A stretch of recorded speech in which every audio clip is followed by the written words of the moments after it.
Dam میں ایک کیا کہتے ہیں الٹنے سے، کشتی الٹنے سے مدرسے کے 25 طلبہ شہید ہو گئے وہ، اللہ تعالیٰ ان کی مغفرت فرمائے جی۔ اور مدرسے کے طلبہ تھے، حدیث میں آتا ہے من سلک طریقا یلتمس فیہ علما سہل اللہ بہ طریقا الی الجنہ، جو علم کی طلب کے لیے نکلتا ہے تو اللہ اس کے لیے جنت کے راستے کو آسان کر دیتے ہیں۔ تو یہ بھی فی سبیل اللہ، حدیث میں آتا ہے علم کے راستے میں موت فی سبیل اللہ ہے، فضیلت کی موت ہے، اللہ تعالیٰ ان کی مغفرت کرے۔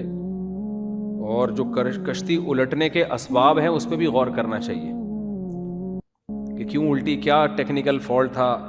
ہمارے ہاں جب کوئی حادثہ ہوتا ہے تو اس کے اسباب پہ غور نہیں کیا جاتا، یہ کہہ دیا جاتا ہے بھائی ان کی موت چونکہ لکھی ہوئی تھی لہذا یہ مر گئے۔ تو وہ تو ٹھیک ہے، موت تو لکھی ہوئی تھی، لیکن کیوں لکھی ہوئی تھی؟ ہماری حماقتوں کی وجہ سے لکھی ہوئی تھی نا۔ تو اب ہم انتظار کر رہے ہوتے ہیں جس کی لکھی ہوئی ہے وہ اگلی کشتی میں پھر ٹرائی کر کے دیکھیں، یا وہ اور طریقے سے۔ تو یہ غلط ہے بالکل۔ جب بھی کوئی واقعہ ہو، شریعت کا حکم ہے ان اسباب پہ غور کرو، یہ واقعہ کیوں ہوا؟ کیونکہ حدیث میں آتا ہے لا یلدغ المؤمن من جوہر مرتین، مومن کبھی ایک سوراخ سے 2 دفعہ نہیں ڈسا جاتا۔ تو اسباب پہ غور کرنا چاہیے، اور پھر جو اس کے مجرم ہیں ان کو سزا ملنی چاہیے۔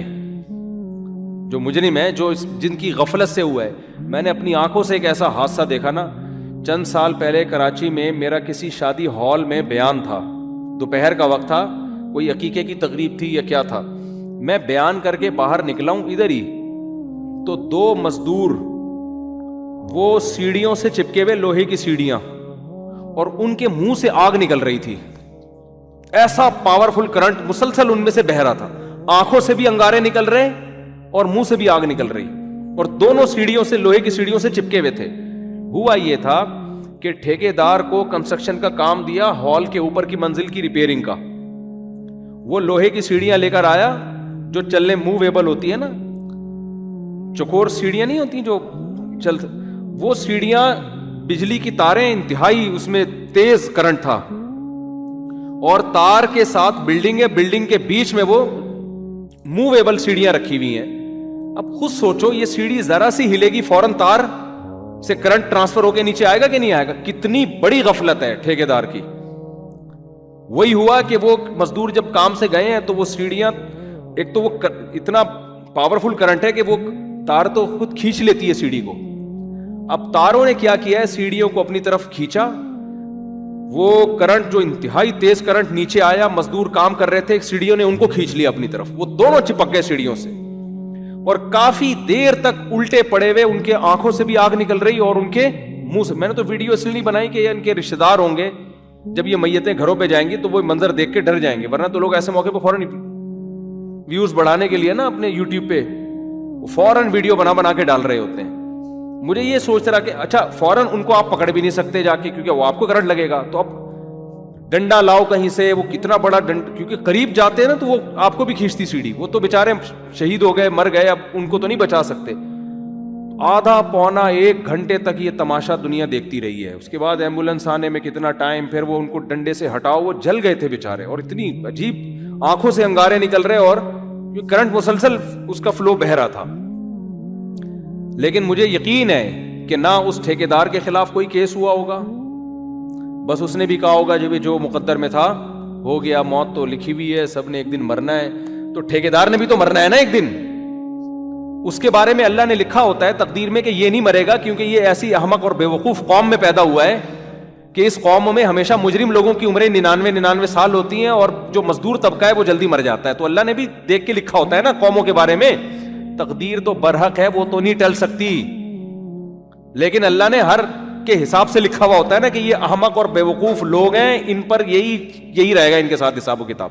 گوروں کے بارے میں کچھ اور لکھا ہوا ہے اللہ تعالیٰ نے، ان کے بارے میں لکھا ہوا ہے کہ ان کے ایک جرم ہوگا نا تو یہ چھوٹیں گے نہیں، لہذا یہ ترقی کریں گے۔ ان کی تقدیر میں اللہ نے 99 سال عمریں بھی لکھی ہوئی، ہماری تقدیر میں چونکہ پراٹھے لکھے ہوئے ہیں اور جو یہ مٹھائی کے ڈبے لکھے ہوئے ہیں اور برگر لکھے ہوئے ہیں، اور رات 12 بجے شادی باراتوں کے کھانے کے بعد فوراً سونا، اور دوپہر 12 بجے اٹھ کے گٹکا کھانا، یہ لکھا ہوا ہے۔ تو ہماری تقدیروں میں لکھا ہوتا ہے 40 سال بھی یہ کراس نہیں کر پائے گا, اور کراس کرے گا بھی تو 20 بیماریوں کے ساتھ. تو تقدیر کا سہارا لے کے نا لوگوں کو الو بنانے کی باتیں, نہ خود الو بنو, نہ تقدیر تو ایک اٹل ہے, میں اس کا منکر نہیں ہوں, اس کا منکر تو اسلام سے خارج ہے, لیکن اللہ تعالیٰ نے اسباب اختیار کرنے کا ہمیں حکم دیا ہے. تو مجرم کو چھوڑنے کی اجازت تھوڑی ہے. نبی صلی اللہ علیہ وسلم کے دور میں قاتل سے قصاص لیا گیا کہ نہیں لیا گیا؟ تو آپ کہتے تھے کہ اس قاتل نے جس بندے کو مارا اس کی تو موت لکھی ہوئی, تو اس ٹائم پہ مرا ہے نا, تو اس نے کون سا کوئی نیا کام کیا؟ بھائی وہ تو مرا ہے, تو اس کو کس نے بتایا تھا کہ یہ اس ٹائم پہ مرے گا؟ اس نے تو جرم کیا ہے نا اپنی سوچ سے. تو مجرم پہ ترس نہیں کھایا کریں, خاص طور پر جو لوگوں کے حقوق ضائع کر رہا ہے وہ قابل ترس نہیں ہوتا. ہمارے یہاں ایسا ہوا تھا کہ ادھر جو ہے نا, یہاں بجلی کا کھمبا ہے, آپ نے کونے میں دیکھا ہوگا, اس کھمبے کے نیچے کاپر کی کچھ پلیٹیں ہوتی ہیں جو ارتھ کا کام دیتی ہیں, جو کرنٹ لگنے سے بچانے کا کام دیتی ہیں. ایک دن ہم نے دیکھا کہ ایک گدھا گاڑی کھڑی ہوئی ہے, اس کے پیچھے کھجور کے پتے وہ کھمبے کے پاس. ہم نے کہا شاید کوئی بھکاری لوگ ہیں, کوئی بیچارے گدھا گاڑی. کسی نے مجھے بتایا کہ دیکھنا بھی ہو کیا رہا ہے. اس کے اندر 3 بندے کھدائی کر رہے ہیں, وہ پلیٹیں نکال رہے ہیں چھپے ہوئے. کراچی میں سورس آف انکم دیکھو لوگوں کی, کراچی میں سورس آف انکم آپ دیکھو, وہ بڑا ایک پورا جو ہے نا وہ کھجور کے پتے نا پورے چھپایا ہوا اس کو, اور 4 بندے اندر گھسے ہوئے کھدائی کر کے وہ پلیٹیں نکال رہے ہیں. تو 2-3 بندوں نے میں بھی کھڑا ہوا تھا, 2-3 بندوں نے جا کے پکڑ کے جو طبیعت سے دھونا شروع کیا ان کو. ہم تو خوش ہو رہے تھے کہ اچھا ان کی جتنی دھلائی ہو, ان کے اگلے پچھلے گناہ معاف ہو رہے ہیں, اس بہانے ہو سکتا ہے جنت الفردوس میں چلے جائیں گے. اب خطرناک کام ہے کہ آپ وہ پلیٹیں کتنے کی 4,000-5,000 کی بکیں گی, یہ کیا ہوگا, لیکن لوگوں کی زندگیوں سے تو کھیل رہے ہو نا اب 4-5 ہزار کے چکر میں. اب شاید 15-20 ہزار کی ہوں, یہ واقعہ 10 سال پرانا ہے, اس وقت 2-4 ہزار کی تھی, اب 15-20 ہزار کی ہوگی. بھئی آپ لوگوں کی زندگیوں سے کھیل رہے ہو, یہ کرنٹ سے بچانے کے لیے لگائی گئی ہیں. تو اس میں نے دیکھا 2-3 لوگ آئے, ارے بھائی نہیں ان بیچاروں کو ایسے نہیں مارو بھائی, بیچارے بھائی دیکھیں ادھر تو پاکستان میں بڑے بڑے چور جو کرپٹ حکمران ہیں ان کو تو چھوڑ دیا جاتا ہے, اور یہ چھوٹے چھوٹے چور. میں نے کہا ان کو جو چھوڑ دیا جاتا ہے تو ہمارے مشورے پہ نہیں چھوڑا جاتا, وہ بھی ہمارے قبضے میں, اگر کسی پہ ثابت ہو جائے کرپشن وہ بھی ہمارے قبضے میں آ جائے تو اسی کھمبے سے باندھ کے اس کو اس سے زیادہ چترول انشاءاللہ ہم لگائیں گے, اس میں آپ سے مشورہ نہیں لیں گے. تو جو قبضے میں آ رہا ہے اس کو تو پکڑو نا. اور یہ چپل چرانے والا تھوڑی ہے مسجد سے, یہ تو لوگوں کی زندگیوں سے کھیل رہا ہے. اور پھر کسی نے پھر تو طبیعت سے دھویا, جب ہماری طرف سے موٹیویشن ملی نا, مذہب کی موٹیویشن تو بڑی پاورفل ہوتی ہے نا. جنت کے جب میں نے بتایا کہ اس کو جتنے چماٹے لگیں گے اتنے آپ کے جنت میں درجات بلند ہو گئے. میں نے کہا ہڈی وڈی نہ ٹوٹے, بندہ مرے نہیں پولیس کے آنے سے پہلے. پھر پولیس اپنے گناہ معاف کروائے گی. پولیس کا اللہ کا شکر ہے جب طبیعت سے لوگ اس کو دھوئیں گے.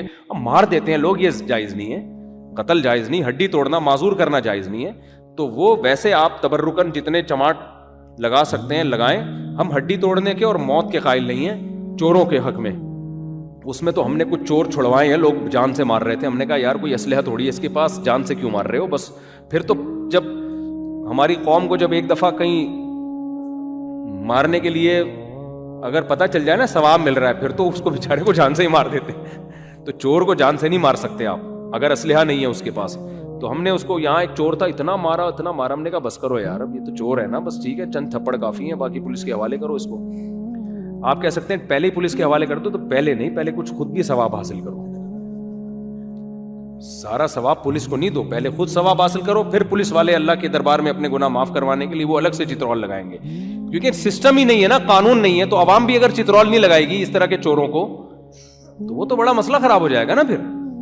تو وہ اس پہ ترس کھا رہے ہیں لوگ, ہائے بیچارے دیکھو یہ غریب لوگ ہیں, گدھا گاڑی لے کے آئے ہوئے ہیں. میں نے کہا غریب ہے تو کیا لوگوں کی زندگیوں سے کھیلے یہ؟ تو اللہ کا شکر ہے ان کے اگلے پچھلے گناہ معاف کروا کے پھر کسی نے بتایا کہ کمبخت پہلے بھی ایک جگہ سے پکڑے گئے ہیں اور اس سے زیادہ پیٹے ہیں. یعنی ایک دفعہ مار کھا کے دوبارہ وہی حماقت کر رہے ہیں. یہ حال ہے پاکستان. تو اس لیے بھائی یہ جو قومی مجرم ہوتے ہیں نا, ان پہ ترس مت کھایا کرو, یہ قابل ترس نہیں ہوتے. ہاں ایک مسجد سے چپل چوری کرتے ہوئے پکڑا گیا, اس کے لیے وہی والی چپل 2-3 اس کو لگا کے وہ چھوڑ دو. وہ چرسی ہوتے ہیں, ان گٹکے کے خرچے نہیں ہوتے ان کے پاس, وہ مجبور ہوتے ہیں. وہ گٹکے وٹکے کے لیے کہیں, وہ بھی ایسا نہیں کہ اس کو بھی چھوڑ دو, کیونکہ اگر چھوڑ دیا نا تو آج وہ چپل چلا رہا ہے, کل وہ اسٹیل مل کھائے گا. اگر وہ تو ابھی چپل اس لیے چرا رہے ہیں نا کہ ابھی تو چپل سے زیادہ وہ وسائل نہیں ہے اس کے پاس. اور آپ حیران ہوں گے الحمدللہ یہ چوری وغیرہ میں ہم لوگ نے اتنی الحمدللہ ڈپلومے ہوتے ہیں یہاں پہ.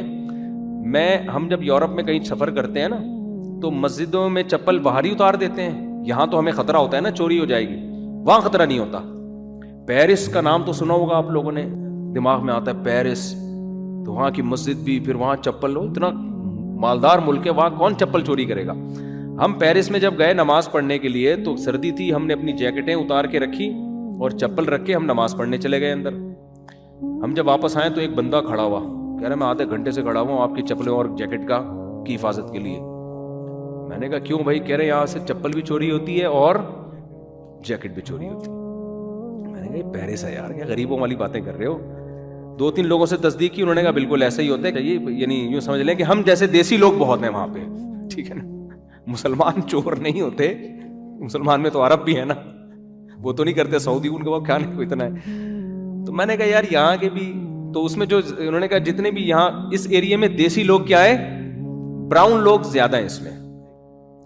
تو براؤن لوگ زیادہ ہیں جو کھاتے وائٹ بریڈ ہیں, کھاتے براؤن بریڈ نہیں ہے, تو وہ زیادہ ہیں. تو یہاں